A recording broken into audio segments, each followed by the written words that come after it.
keluargamu, buat anak cucumu, buat hidupmu,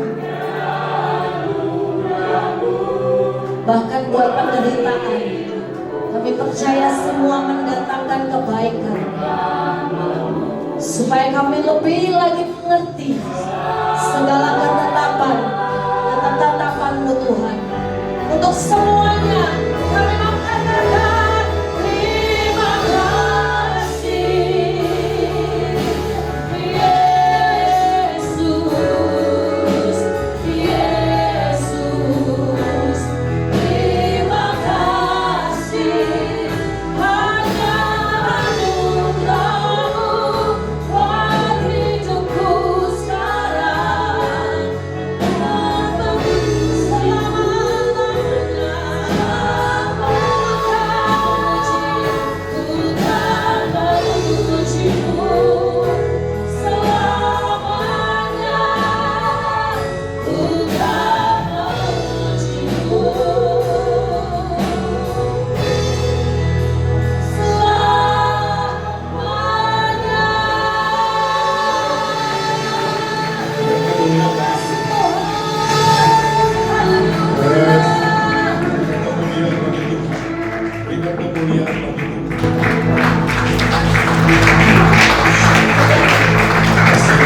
Terima kasih. Wajar kami harus mengucap syukur dan berterima kasih kepada-Mu Tuhan. Terpujilah Engkau Bapa, Tuhan yang terus merawat kami, menjaga, melindungi kami, menopang kami, memelihara kehidupan kami. Tuhan yang terus mendatangkan damai sejahtera dalam kehidupan kami. Kau baik, sungguh baik dan sangat amat baik, bahwasanya itu selama-lamanya kasih setia-Mu. Kami bersyukur kami boleh ada di gereja pada saat ini Tuhan. Kami tidak ada di tempat lain. Kami boleh meluapkan sukacita kami dengan memuji dan menyembah Tuhan. Terima kasih untuk waktu dan kesempatan yang Tuhan berikan kepada kami. Terima kasih banyak Bapak. Kami percaya Engkau sudah hadir dalam ibadah kami pada saat ini. Dan kehadiran-Mu kami butuhkan Tuhan. Terima kasih banyak Bapak. Teruslah berbicara kepada kami. Teruslah jamah kami Tuhan. Teruslah beroperasi di antara kami, ya Roh Kudus. Dan saat firman Tuhan diberitakan, berdoa biarlah sungguh-sungguh hati kami Tuhan persiapkan dengan baik, bagaikan tanah yang subur untuk siap ditaburi dengan benih yang baik, sehingga dia dapat bertumbuh berbuah dan nama-Mu dipermuliakan. Hamba-Mu dengan segala keterbatasan hamba, pakai mulut bibir hamba untuk menyampaikan isi hati Tuhan. Layakkan hamba sehingga jemaat Tuhan diberkati, dikuatkan, diteguhkan. Dan segala pergumulan yang kami hadapi, kami yakin bahwa firman Tuhan sanggup untuk memberikan jawaban dalam semua pergumulan kami. Nama-Mu dipermuliakan. Terima kasih Bapa, kami sudah siap dengan firman-Mu. Layakkan kami semuanya, urapi kami semuanya. Roh Kudus pakai kami semuanya dalam nama Tuhan Yesus. Semua yang percaya bersama saya katakan amin. Tepuk tangan sekali lagi, jangan kehadiran dari Yesus. Kami terus.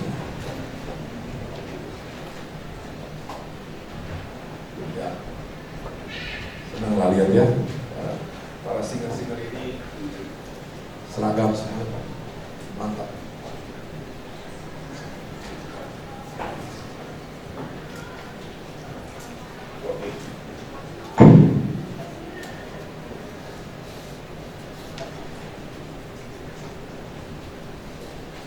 Puji Tuhan, puji Tuhan. Sekali lagi shalom Bapak Ibu Saudara sekalian. Apa kabar semuanya? Kabar Injil luar biasa. Amin. Kabar Injil luar biasa. Senang sekali kalau kita boleh berjumpa dalam ibadah raya kita pada saat ini. Saya mengucapkan selamat hari Natal buat kita semuanya walaupun sudah lewat, dan selamat kita masuk tahun baru tahun 2025. Amin. Kenapa saya katakan selamat Natal? Karena memang Natal masih berlangsung. Saya sampai tanggal 7 Februari masih undangan Natal, sampai tanggal 7 Februari masih ibadah Natal. Tadi kemarin pagi saya ibadah Natal di panti asuhan, pimpin ibadah Natal. Saya bersyukur sekali karena memang Natal itu bukan soal tanggal berapa. Bahkan kalau di Manado September pun sudah mulai lagu-lagu Natal. Ya Pak Ibu sana ya, orang di sana Saya bersoba lagi lagu Natal. Pak Dede juga dari Manado ini rupanya. Saudaranya maksudnya. Pak Dede kok Manado. Tapi kalau saya merayakan Natal pertama kali itu saya memimpin ibadah Natal pertama kali tanggal bulan November, akhir November. November sudah Natal, baru berturut-turut Natal. Yang penting sukacita, amin. Pertanyaan saya, adakah yang lebih dari 5 kali ikuti ibadah Natal? Yang lebih dari 5 kali ibadah Natal? Di mana aja, mau di TV, mau di mana? Ada? Masih ada lah ya. Cuma nggak mau angkat tangan, malas, saya capek ya. Kemarin pagi saya bertanya kepada anak-anak panti asuhan. Ada yang sudah 5 kali? Wah, lebih dari 10 ada 15 kali, ada yang 15 kali lebih. Karena mereka panti asuhan. Jadi banyak yang berkunjung, banyak mereka mengunjung. Jadi lebih dari 15 kali satu yang biasa. Kemudian saya bertanya bahwa dengan 15 kali Anda merayakan Natal, berjumpa dengan Tuhan Yesus, Anda berjumpa nggak dengan pribadi yang Anda rayakan? Dia semua. Jadi apa yang menjadi motivasi Anda ikut datang? Hadiah, Pak. Saya dapat hadiah banyak, Pak. Di kamar saya penuh. Puji Tuhan. Dan mereka masih polos-polos. Jadi mereka merayakan Natal karena hadiah. Dan memang kadar mereka seperti itu. Firman Tuhan berkata, ada makanan keras, ada susu lembut. Tadi saya sempat diskusi dengan Pak Okto. Pak Okto, kegiatan pemuda di sini seperti apa? Pak Okto bilang sudah pada dewasa semua katanya. Artinya makanan keras sudah yang harus kita terima. Amin. Waktu kita merayakan Natal, pertanyaan saya, kita berjumpa dengan pribadi Tuhan? Atau kita sibuk dengan ornamen Natal? Masih ada bagian, kayaknya masih ada. Kita disibukkan dengan kepanitiaan, dengan orang, dengan interior, dengan dekorasi, dan kita lupa bahwa kita sedang merayakan kelahiran Yesus. Sudah bisa bayangkan, saya 29 Oktober yang kemarin, saya ulang tahun dan dibuat surprise party oleh istri saya. Waktu diundang bisa, tapi nggak bisa. Jadi tunggu-tunggu pada. Saya terus terang agak curiga, tapi antara tahu sama nggak tahu, Bapak Ibu saudara sekalian. Dan saya datang ke gedung interior, kok boleh ramai, kok saya kok kolega-kolega saya dari kantor juga ada, kok banyak orang yang datang. Coba saya mulai curiga, mulai pasti ada sesuatu. Dan puji Tuhan banyak sekali, artinya dengan segala keterbatasan ruangan ada datang para senior-senior saya. Bapak Ibu sekalian, saya bersuka cita dan juga teman-teman semua bersuka cita. Pertanyaan saya, sudah disiapkan segala sesuatunya, istri saya sudah menyiapkan segala sesuatu untuk ulang tahun saya, dan kemudian saya tidak hadir, gimana rasanya? Hambar, nggak ada artinya, nggak berarti. Demikian juga dengan Natal nih. Kalau kita disibukkan dengan berbagai kegiatan sampai saat ini, bahkan sampai 7 Februari, tapi kita tidak menemukan pribadi yang namanya yang kita rayakan Natal itu, rasanya hampa. Orang yang berjumpa dengan Kristus pada saat Natal akan mengingatkan kita kasih Tuhan, kebaikan Tuhan, kemurahan Tuhan, pengorbanan Tuhan, itu mengingatkan semua pada saat kita ibadah Natal. Bapak Yesus sekalian, orang yang berjumpa dengan Kristus pada ibadah Natal biasanya resolusinya di tahun 2025 positif. Biasanya orang yang berjumpa dengan Tuhan, dia sungguh-sungguh menikmati Natal tersebut, biasanya dia membuat resolusi di tahun 2025 itu positif. Saya percaya sih. Amin. Nah, pagi ini kita akan membaca firman Tuhan Kita akan sama-sama merenungkan firman Tuhan yang terambil dari Injil Lukas. Injil Lukas pasalnya yang ke-9. Injil Lukas pasal yang ke-9 ayat 57 sampai ayatnya yang ke-62. Injil Lukas pasal yang ke-9 ayat 57 sampai 62. Demikian firman Tuhan. Saudara perhatikan di depan. Ayat 57. Ketika Yesus dan murid-muridnya melanjutkan perjalanan mereka, berkatalah seorang di tengah jalan kepada Yesus. Apa katanya?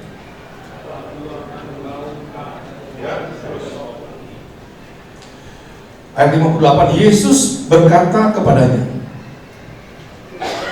serigala mempunyai liang dan burung mempunyai sarang, tetapi anak manusia tidak mempunyai tempat untuk meletakkan kepalanya.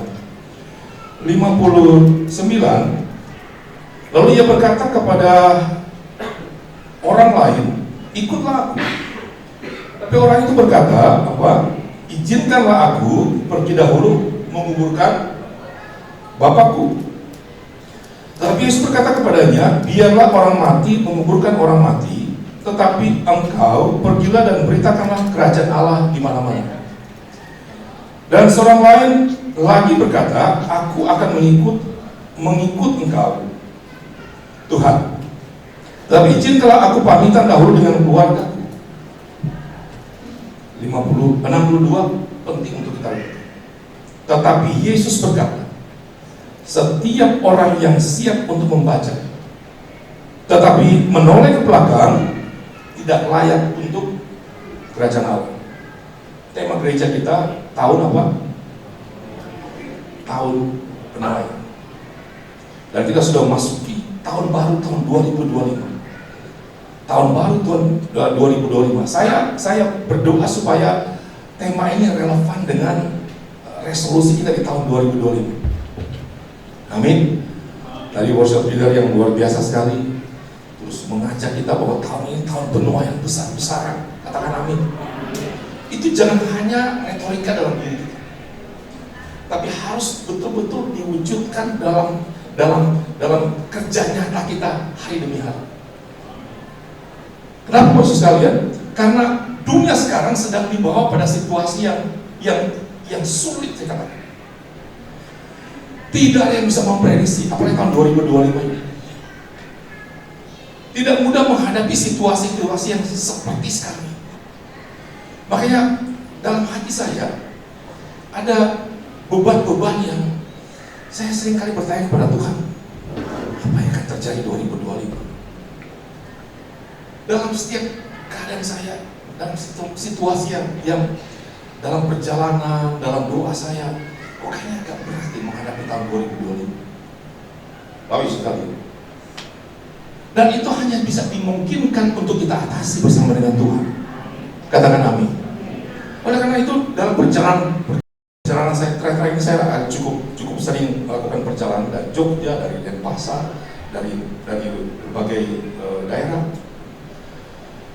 Nah, biasanya kalau saya lagi iseng di pesawat misalnya, sebelumnya ya putar nonton film gitu kan. Satu film selesai udah mau nyampe Jogja ke Jakarta kan 1 jam lebih. Ya selesai film. Tetapi Roh Kudus bicara bahwa coba gunakan waktu ini dalam 1 jam, 1,5 jam untuk worship, memuji menyembah Tuhan. Dan saya lakukan dalam beberapa minggu terakhir ini. Dalam perjalanan saya baik dari daerah ini ke Jakarta, dari sini ke daerah lain, saya isi waktu itu dengan memuji Tuhan. Saya menyembah, terserah ada yang mendengar samping saya kan nggak juga teriak-teriak. Tapi saya menyembah Tuhan, saya memuji Tuhan, saya menggunakan waktu itu yang hanya duduk untuk datang kepada Tuhan. Saudaraku, dampaknya luar biasa. Damai sejahteranya itu kuat banget. Damai sejahtera itu kuat banget. Dan Tuhan memberikan berbagai pernyataan-pernyataan yang tercermin dari pekerjaan. maksud sekalian? Waktu kita menyembah, meninggikan Tuhan dan menyenangkan hati Tuhan, Bapak sekalian, Roh Kudus bekerja, beroperasi dalam setiap segi kehidupan kita, dalam pelayanan, dalam pekerjaan, dalam kehidupan sosial kita. Dia beroperasi. Kenapa? Kita menyembah Dia. Waktu kita menyembah Dia, apa yang kita kerjakan, saya yakin bahwa Dia akan tuntut kita. Karena nyatu nih, Bapak sekalian, kita mendahulukan Dia. Kita memberikan yang terbaik bagi Dia. Dan saya merasakan bahwa dalam setiap pergerakan, baik itu pelayanan, pekerjaan, kehidupan, Dia tuntun akan kita sampai masuk ke tahun 2020. Amin. Tidak mudah Bapak sekalian, tapi saya percaya bahwa kita punya Tuhan. Percaya saja bahwa kita punya Tuhan yang sungguh-sungguh rela dan ingin menolong kita. Bahkan Dia sampai mati di kayu salib pun untuk saudara dan saya. Katakan amin. Masa hanya soal penghidupan Dia tidak bisa atasi? Dia serahkan dirinya saja untuk mati untuk kita. Masa kan hanya soal hal-hal yang sifatnya kebutuhan kita Dia tidak sanggup penuh? Dia pasti akan sanggup. Asalkan kalau sudah kita bertautan dengan umum. Amin. Kita maunya Tuhan, apa maunya Tuhan itu kita lakukan. Saya berdoa supaya jemaat di tempat ini menjadi jemaat-jemaat yang menjadi pemenang, bahkan lebih daripada itu. Amin. Puji Tuhan. Nah, pada pagi hari ini bicara hal mengikuti Yesus. Hal mengikuti Yesus. Ternyata dalam bacaan kita ini nggak mudah ikut Tuhan. Tidak mudah ikut Tuhan. Bapak Ibu sekalian, saudara, waktu saudara percaya dan ikut Tuhan, coba saudara bandingkan. Waktu saudara sedang biasa saja ikut Tuhan, sepertinya persoalan itu kok biasa-biasa saja. Saya ini merasakan ya, waktu saya belum terlalu aktif dalam pelayanan, biasa-biasa, kayaknya masalah tetap ada, tapi ya bisa masalah-masalah yang tidak terlalu rumit dalam pemikiran saya. Tapi waktu ikut Tuhan, Bapak Ibu sekarang nggak mudah. Kalau zaman dulu belum aktif dengan Tuhan, orang buat salah, orang jahatin kita balas aja, selesai. Tapi waktu engkau ikut Tuhan, engkau harus ada perbedaan. Dan nggak mudah. Orang nyakitin kita harus balas dengan kebaikan. Nggak mudah. Kalau zaman dulu ada yang minjam ke kita nih, ngutangin kita nih, dia nggak bayar, kita samperin. Tapi kalau kita sudah ikut Tuhan, yang kita lakukan, orang minjam ke kita, dia belum balikin, yang kita lakukan ya berdoa saja. Semoga Tuhan gerakin ya. Ya begitu kan? Karena itu perbedaannya. Ya nggak mungkin kita sama dengan orang dunia sebelum kita bertobat, marah-marah, maki-maki. Tapi setelah kita ikut Tuhan, yang kita lakukan, karakter kita dirubah oleh Tuhan. Nah, seringkali Tuhan izinkan beberapa hal yang tidak enakan di kerjaan, di pelayanan, teman-teman. Tuhan izinkan. Kalau dulu kayaknya teman-teman baik-baik aja, di pekerjaan kayaknya nyaman-nyaman aja, bercanda biasa saja. Waktu ikut Tuhan izinkan ada yang nyebelin banget, atasannya begitu nggak kooperatif, bawahannya juga nggak kooperatif. Kita harus kerja juga dengan segala macam menahan emosi. Tapi seringkali Tuhan izinkan untuk menguji kita. Amin.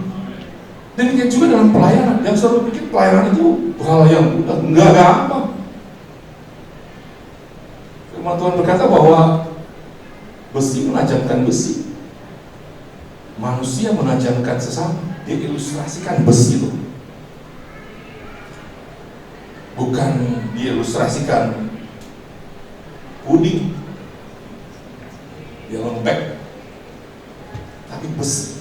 Artinya kita akan berhadapan dengan tantangan-tantangan. Untuk apa? Memurnikan pelayanan kita, memurnikan iman kita, diilustrasikan dengan besi. Jika saudara sedang berhadapan dengan orang yang sangat menyebalkan, bersyukur kepada Tuhan. Saudara sedang berhadapan dengan keluarga yang sangat menyebalkan, bersyukur kepada Tuhan. Saudara berhadapan dengan pekerjaan yang sulit, bersyukur kepada Tuhan. Waktu saudara dalam masa pertobatan. Kenapa? Karena diizinkan untuk memurnikan iman kita. Proses pemurnian tidak selamanya. Orang kalau bikin emas, bikin biji besi, produksi nggak mungkin ya. Dia pasti akan satu tahap selesai, masuk tahap berikutnya. Pencobaan yang kau alami itu biasa, kata firman Tuhan. Tidak akan melebihi kekuatan. Amin. Ada yang merasakan demikian? Ada yang nggak punya sahabat-sahabat yang nyebelin, menyebalkan? Ada? Nggak ada ya? Ada? Di sini ada? Hadir di sini? Ini nggak apa-apa. Nggak apa-apa. Dia sedang menguji kita. Jadi kalau kau berhadapan dengan orang yang suka ngegosipin kita, ngapa-ngapain digosipin? Apalagi kita ngapa-ngapain? Waduh. Tapi kalau kita lihat dari kacamata rohani, bahwa dia sedang membentuk kita, ambil positifnya saja. Amin. Anak-anak seringkali juga tidak mudah menghadapi. Saya belum punya cucu satu, opah sekarang. Nah, mudah. Ada saja masalah-masalah yang sedang dihadapi. Mertua, ipar-ipar, adik kakak, nggak ada yang lancar-lancar, nggak ada. Tapi kalau kita sudah masuk dalam pelayanan dan masa pertobatan, kita harus melihat dari kacamata firman. Amin. Jangan kacamata dunia. Waktu kau masuk dalam kacamata dunia, ribut mulu. Pasti, yakin saya. Itu pasti ribut. Ketemu si senyum, hatinya dongkol. Senyum, sama Natal, sama tahun baru, cipika-cipiki, wah matinya. Kayaknya belum dibalikin dong. Tapi kacamata firman, engkau harus melihat, saya sedang ditajamkan oleh Tuhan. Saya sedang ditajamkan oleh Tuhan. Saya sedang dimurnikan oleh Tuhan. Saya sedang dimurnikan oleh Tuhan. Waktu engkau punya kacamata seperti itu, Roh Kudus beroperasi. Pada saatnya, hidup kita akan baik-baik saja. Tepuk tangan untuk Tuhan. Ketika Yesus dan murid-muridnya melanjutkan perjalanan mereka, ayat 57 tadi. Saudaraku, kita lihat 3,5 tahun Tuhan melayani, terlibat aktif dalam pelayanan. Dia bukan orang yang pasif. Oleh karena itu sebagai hamba Tuhan, saya berdoa supaya jemaat Tuhan yang ada di tempat ini punya jiwa militan dalam melayani Tuhan, punya semangat dalam melayani Tuhan. Yesus memberikan teladan.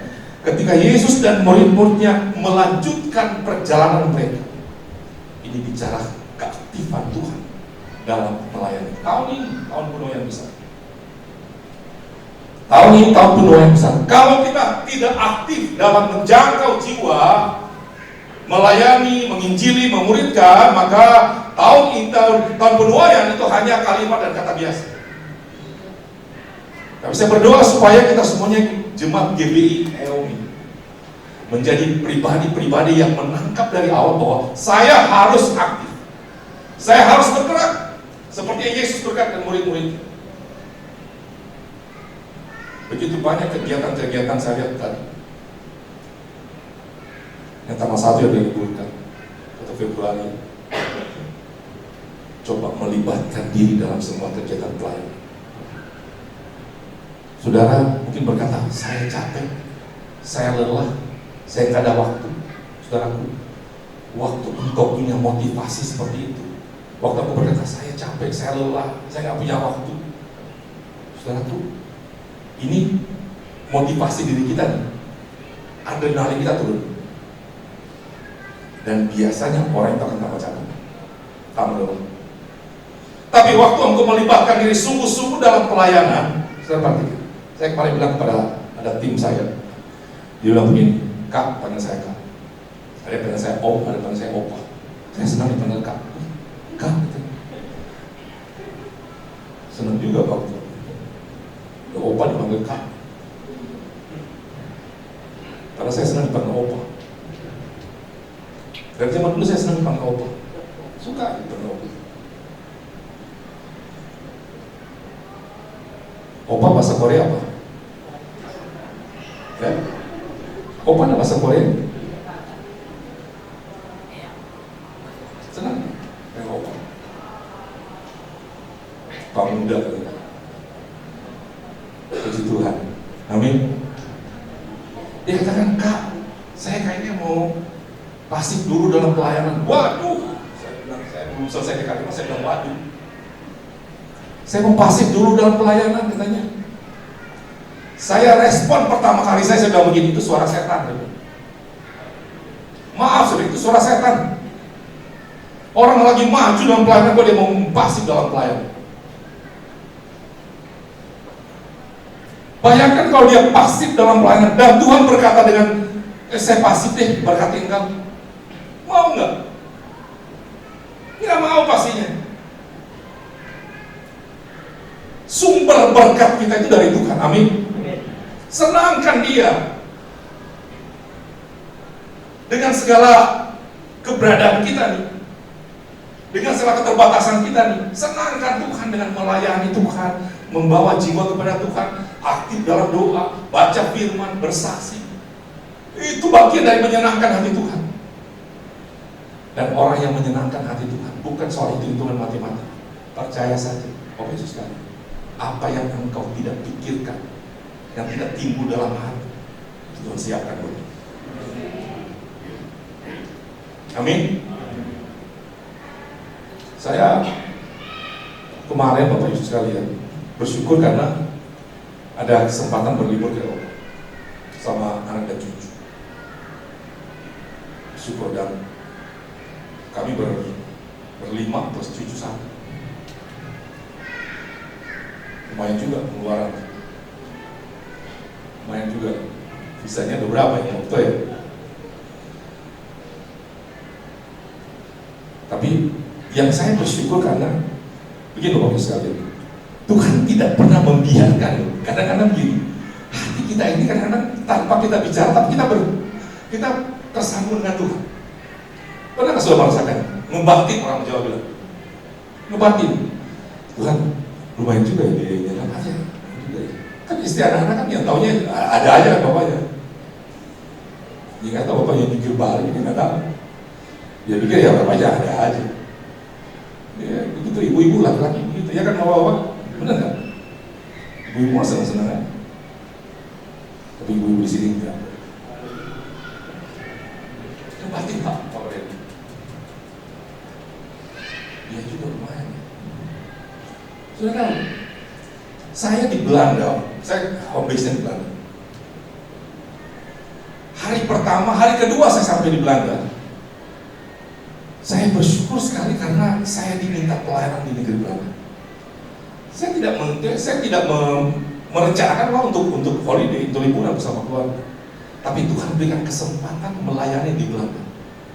Wah, buat saya sih, saya mau kayak apa melayani di Belanda, orang-orang bule kayak begini. Nah, juga orang Indonesia yang menikah dengan orang-orang sana.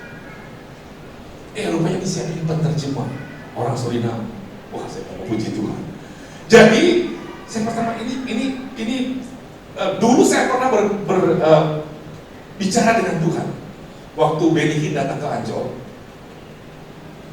Dulu dia kan ada untuk di khotbah ada penerjemahnya. Saya bilang begini, Tuhan, kapan ya saya khotbah dapat penerjemah seperti ini? Tuhan jawab loh, bilangnya benar.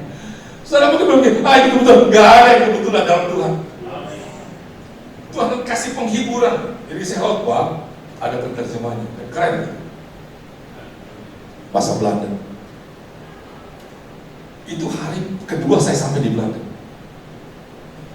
Dan yang luar biasanya juga, ini mohon maaf ya, setelah ibadah, saya lihat kan ini orang-orang yang sudah diberkati Tuhan di Belanda, luar biasa. Persembahannya kan dolar kan. Tiba-tiba datang si Ana ke tempat saya, kayak si Ana maksudnya, bendahara. Pak, ini ada persembahan. Saya pikir, wah ini dolar gitu kan. Nah, dalam hati saya, bukan saya melayani karena itu, bukan. Cuma saya memang sedang melayani, sudah saya melayani. Tapi waktu ada berkat, saya coba berdoa, Tuhan, ambil lagi. Dan saya punya damai sejahtera untuk ambil. Karena saya pikir, oh lumayan juga untuk sedikit tambah-tambahan ini kan. Ya kan, manusiawi dong. Dan saya waktu saya buka amplopnya, dolar. Dan kemudian nilainya signifikan. Puji Tuhan, yang tadi saya ngebatin, ini baik juga dia ini, ada tambahan. Tanggal 25, saya diminta lagi pelayanan dalam ibadah raya besar. Tanggal 25 Desember, saya pimpin ibadah raya besar. Waduh, yang datang juga dari Iran juga ada, dari berbagai negara ada semua. Ada penerjemah, jawaban doa lagi. Worship leadernya namanya Amanda. Dia salah satu singers di dari Australia, Hillsong. Saudara bisa bayangkan, saya satu panggung dengan singersnya Hillsong. Keren ya? Suaranya kayak ibu tadi yang lain, nggak kalah suaranya. Mantap, tepuk tangan dong.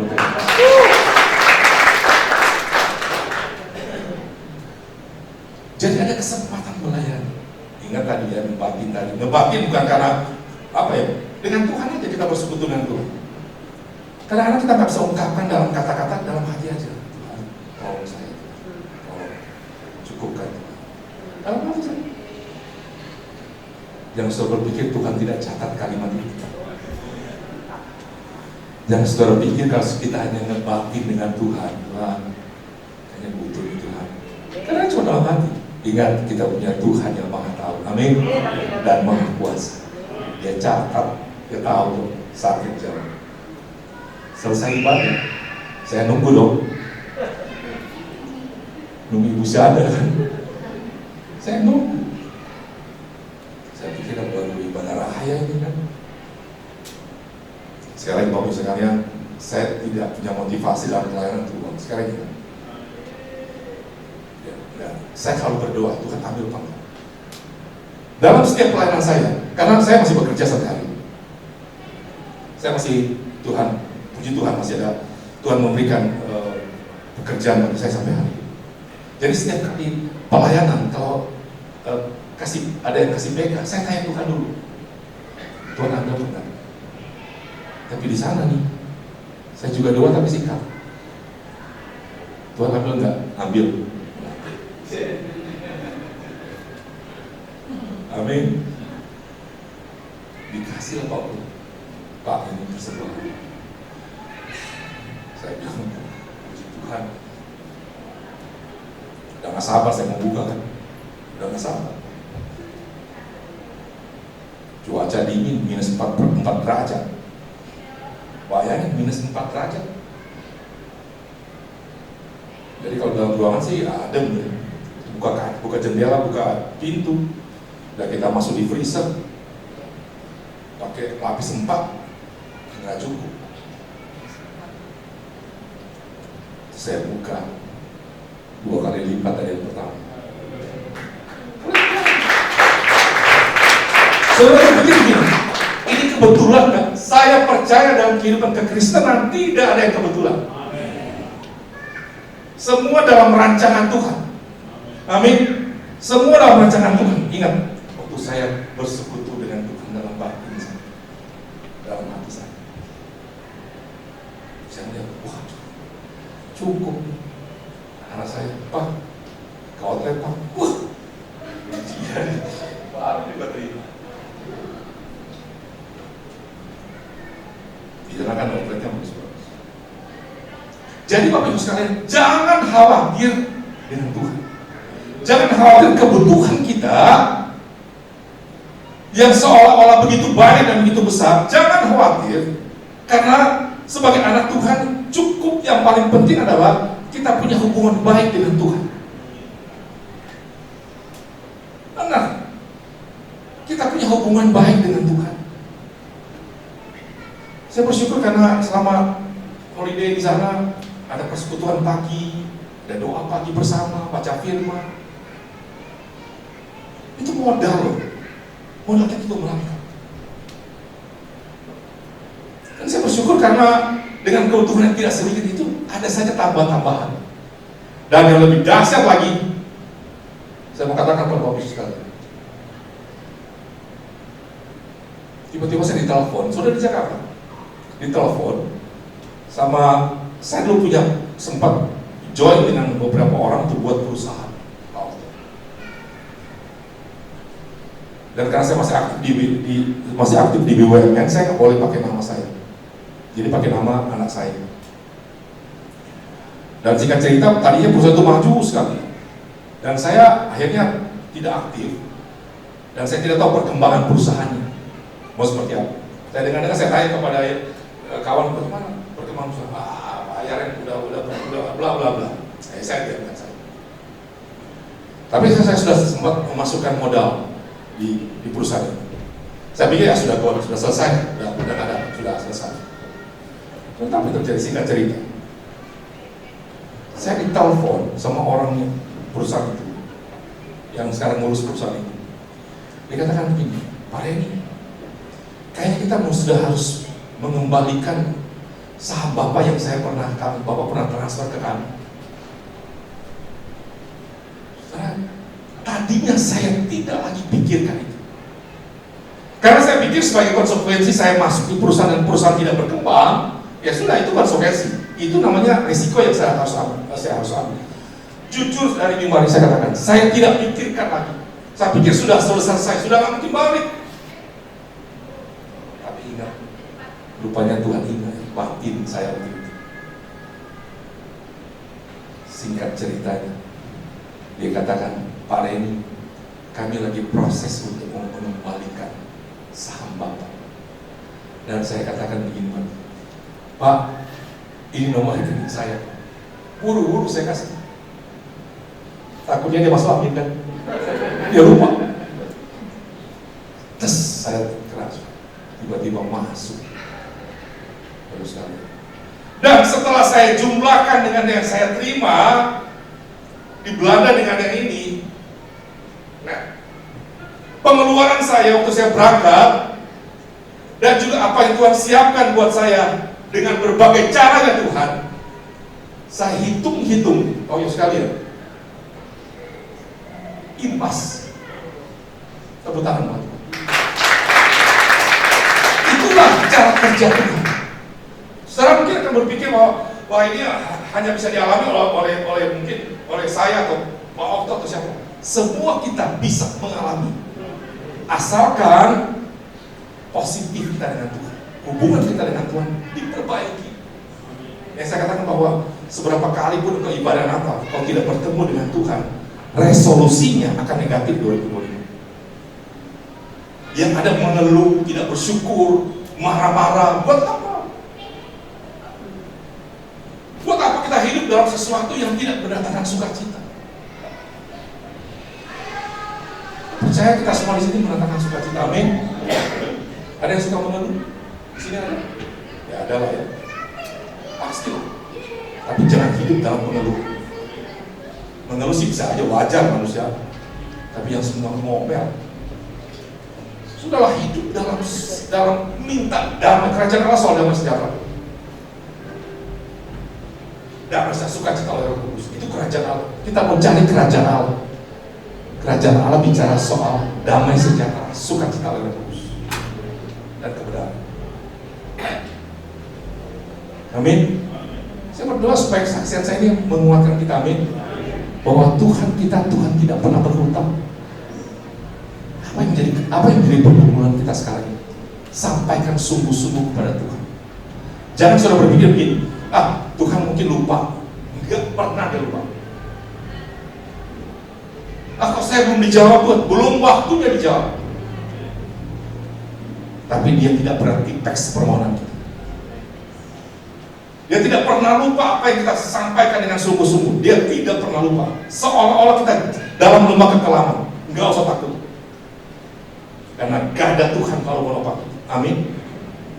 Ada gada Tuhan. Jalani saja hidup ini. Jalani pelayanan. Rajin melayani Tuhan. Rajin menjangkau jiwa. Saya mau katakan dari Jumat, mohon maaf nih Pak. Saya mohon maaf sekali dari Jumat ini. Sungguh-sungguhlah melayani Tuhan. Sungguh-sungguhlah beribadah kepada Tuhan. Dan saya mau katakan, jangan terpaksa. Amin. Kalau ada yang masih merasa terpaksa, tinggalkan. Kedepannya harus dengan ikhlas. Rela untuk membawa hidup kita dalam pelayanan. Mau terima tamu, petugas multimedia, petugas musik, jadi diaken, mau jadi wakil gembala, jadi gembala, lakukan dengan ikhlas. Membawa kolektor, menyiapkan minum dan sebagainya. Itu bagian yang sama dalam pelayanan. Kerjakan dengan sungguh-sungguh, dan yang paling penting ikhlas. Karena disitulah berkat Tuhan dicurahkan waktu kita ikhlas. Kalau ada yang belum ikhlas melayani Tuhan di tempat ini, bertobat mulai saat ini. Katakan, Tuhan, saya mau ampun Tuhan kalau saya belum ikhlas melayani. Kenapa Pak Saudara sekalian? Itu yang sering kali menghambat berkat kita masuk dalam kehidupan kita. Ada saja barrier. Ada saja. Itu waktu kita buka barrier, lancar ayatnya. Kayak ada yang mampet gitu. Kalau kita buka itu, kita ikhlas melayani, kita rajin melayani, kita semangat, kita mendoakan, saling menopang satu dengan yang lain. Saya yakin dan percaya bahwa lancar, saluran Tuhan lancar. Amin. Jadi aktiflah, ya seperti Yesus. Maju perjalanan mereka, berkatalah. Nah ini penting.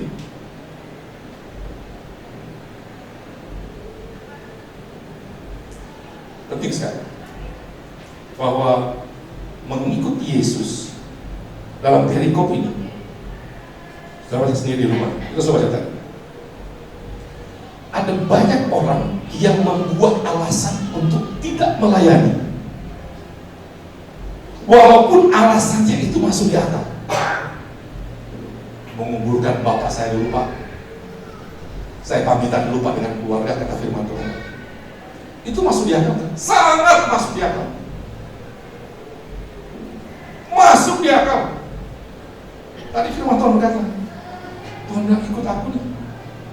Walaupun menderita loh, tidak mudah ikut aku nih. Burung mempunyai sarang loh. Saya tidak punya tempat. Ikut aku. Tuhan, saya ikut, tapi saya kuburin dulu bapak saya. Tuhan bilang ada orang mati, ada yang urus. Saya pamitan dulu ya dengan keluarga saya. Saudara tahu, Tuhan tahu persis itu hanya alasan. Tuhan tahu persis motivasi kita, dan itu hanya alasan yang dibuat-buat. Sehingga pada kalimat ayat yang ke-62 dia berkata begini. Tetapi Yesus berkata, setiap orang yang siap untuk membajak, menuai penuh yang besar, membajak, dan tetapi menoleh ke belakang, dikatakan apa? Dia tidak layak untuk kerajaan. Dia tidak layak. Kata menoleh, lawan kata menoleh apa? Ke depan. Menoleh lawan kata ke depan. Itu hanya alasan yang dibuat. Sehingga dia berkata, orang yang menoleh ke belakang tidak layak untuk kerajaan. Bukan Tuhan tidak menghormati segala macam tata cara yang ada, tapi ia sedang menguji orang-orang ini apakah sungguh-sungguh mengikuti Tuhan. Saya berdoa supaya tempat ini dipenuhi dengan orang-orang yang militan dalam Tuhan. Amin. Orang-orang yang tidak pernah buat alasan yang dibuat-buat untuk tidak melayani. Tapi orang-orang yang siap berkata, ini Tuhan, ini aku, utuslah. Itu orang-orang yang Tuhan lihat aja senyum. Apalagi orang lain lihat. Orang-orang yang siap melayani. Sudah diberkati pada pagi hari ini. Kita berdiri semua, kita berdoa. Terima kasih banyak Tuhan untuk firman Tuhan pada pagi hari ini. Saudara, Tuhan memahami isi hati ini. Firman Tuhan sudah dibentang. Kalau engkau masih ragu terhadap pelayanan, terhadap panggilan Tuhan, engkau masih asal-asalan melayani Tuhan, belum ikhlas dalam melayani Tuhan, pada pagi hari ini, minta ampun kepada Tuhan. Katakan, Tuhan, saya mohon ampun Tuhan. Dan minta Roh Kudus bicara kepada kita dan memberikan kekuatan bagi kita untuk selalu aktif, selalu ikhlas, selalu mengutamakan Tuhan dalam kehidupan. Terima kasih banyak Tuhan untuk firman-Mu. Mau berdoa, biarlah setiap jemaat yang hadir, baik online maupun onsite, diberkati oleh Tuhan, ditolong oleh Tuhan, dikuatkan oleh Tuhan, diteguhkan oleh Tuhan dengan kebenaran firman. Terpujilah Engkau Tuhan, yang lemah dikuatkan, yang bimbang, hamba percaya sudah diteguhkan oleh Tuhan. Makanya sakit sudah disembuhkan oleh Tuhan, yang tertutup jalan Tuhan sudah buka jalan dalam nama Tuhan Yesus. Kami sudah siap melangkah di tahun 2025 dengan penuaian yang besar-besar. Kemuliaan yang bagi nama-Mu Bapa, dalam nama Tuhan Yesus kami sudah berdoa bersyukur untuk firman-Mu. Haleluya, amin.